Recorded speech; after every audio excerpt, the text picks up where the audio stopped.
Welcome back to Business Live, and today we are starting with our main story for the day. And have you ever been disappointed after buying something online and what is delivered is nothing to what you envisaged? It's clearly an issue of online advertisement versus reality. Many are being scammed daily and the complaints are enormous. But this one actually caught my attention over the weekend on social media. And what happened was she actually ordered this and then she got this. It's not funny, but that is the reality. And so how do we really safeguard ourselves from being scammed online? I've been joined by Jefferson Senyaja of Tech Nation Ghana Limited. It's been a long time, Jefferson. Indeed. Yeah. Indeed. Great to see you on Business Live. Exactly. You saw what we just played. Yes. It's quite interesting, right? First of all, let's start with the online market. How is the online market catching up in Ghana? Well, it's rapidly growing. Okay. Over the last, let's say, 5 years, we've seen high number of online transactions, both credit card and mobile money. So it's an emerging market, which is definitely got the young and youthful demographic actually engaging in. You work in this sector closely. I know you Yes. have 15 Ghana. You also have the Tech Nation, the Taxified, and Yes. all that. Yes. But how will you describe the enthusiasm? You said it's catching up, but do you think that a lot of, because we have issues with payment systems, and so what is really the reality on the ground when it comes to buying and payments online? Well, there's a risk. There's Okay. a risk factor, which I think every online or every web surfer has to be mindful of. The risk of actually being scammed, because let's be honest, scamming has always been in Ghana. Sure. It was there before online started emerging, even with our own people scamming people outside the country. So you just have to be very mindful. There are a few sites already who are putting measures in place in order to counteract that, but it's all about taking precautions, and it's worth the risk because of convenience. Scam started, we know about Sakawa. Yes. Then of course mobile money came in, then we Exactly. had that as well. But let's go to the retail market.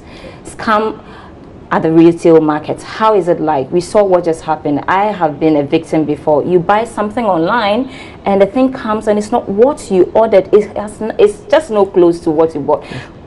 Why is it the case? Can we even in the first place term that as a scam? Yes, of course, it's a scam. It's in the law aspect, it's fraud, whatever it is, because what you're buying is not what you expect to get. So it's a fraud case, or it's a fraudulent issue that needs to be looked at. It all depends on the approach, especially the online retailers. They need to put measures in place on how to tackle this issue. When you say measures, what is that we are talking about? Because for instance, we have so many online platforms. You can just put your wares out there and sell. I use some of the platforms to sell, and the security checks are just not in place. All you need to do is, okay, you have ABC to sell on ABC platform. You put it there. Is it for you? Yes, over the phone, and nothing happens. So how do we deal with that? Exactly. So some of these online retailers need to take control of their own reputation, right? I don't want to mention any names, but personally on our aspect, we have put these measures in place. For example, on 15ghana.com, if you want to be a seller, we have to verify your account. How do you verify that? So we have a platform on the same, we have a page on the platform which actually requests for, let's say, a proof of ID. And a proof of ID could be your voter's ID or your passport. And these things, as you actually supply more proof of ID, we increase your level of authenticity. So in the whole, generally what platforms should indirectly be doing is that they should accept all users, and they should bring in a verification aspect where users who want to be verified would go through the verification phase and maybe have a take on But in the first place, how have you allowed this to be operating without these checks in place? Well, it's you know, the whole Ghanaian aspect where people find it's long, you know, so they want to actually have quicker sign-ups and quicker implementation. So I don't blame them, because once you're starting a new project,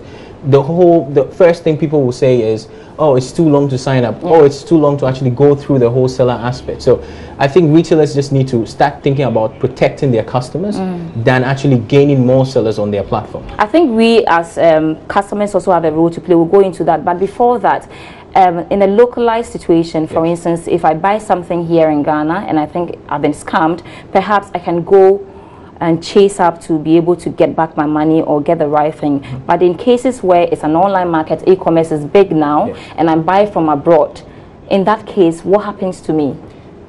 That's the risk. I wouldn't encourage anyone to do that, but I think most people that actually want to buy outside abroad, they get it delivered to someone locally in that vicinity. But you should always take in factor the high risk of buying things outside Ghana. Inside the country locally, there's also a risk where, again, we online retailers don't take that extra precaution of having refund policies. I mean, we're living, which is a very serious issue. You take when you don't have refund policy. Why is it so? Why is it? It's the whole thing of insurance. It's not how we're cultured. So if you're buying, you have a higher risk. Even same physically. Actually, now physically, if you buy something from your normal online stores, from your normal physical stores, you do not have a refund policy. So even in Kantamanto, if you're buying clothes and things, the following day, if you want to return the clothes, they will not take it back here. So it's the same culture aspect. Once you buy online, you're going for that risk. And I'm not trying to deter anyone from online risk or not actually buying online, but just be careful, be extra mindful, because there are very successful online companies and there have been very successful customers who've bought things online and actually have good success stories. So we have one or two bad stories, but Jefferson, as consumers and customers as well, we have a role to play. How do I ensure that what I'm buying is what I paid for, and how am I able to spot that this is actually not genuine? And so I don't get scammed. Read. There's a lot. Normally, a lot of sellers cover themselves from description, product description. Take your time, read the product description. Some sites are good enough to have ratings and reviews. Think through it. Look at the reviews. Look at what people are saying. And same as when people are actually downloading apps, they look at the reviews before they.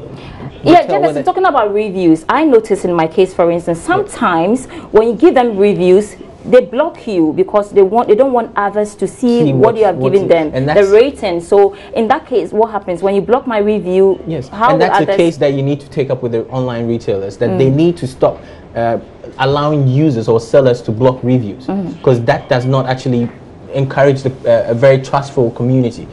All right, Jefferson, thanks so much for joining us. I'm sure by now you know where to buy and where not to buy and what you do to be able to safeguard whatever you're buying. Thanks so much. But we'll take a break and we'll be right back on Business Live.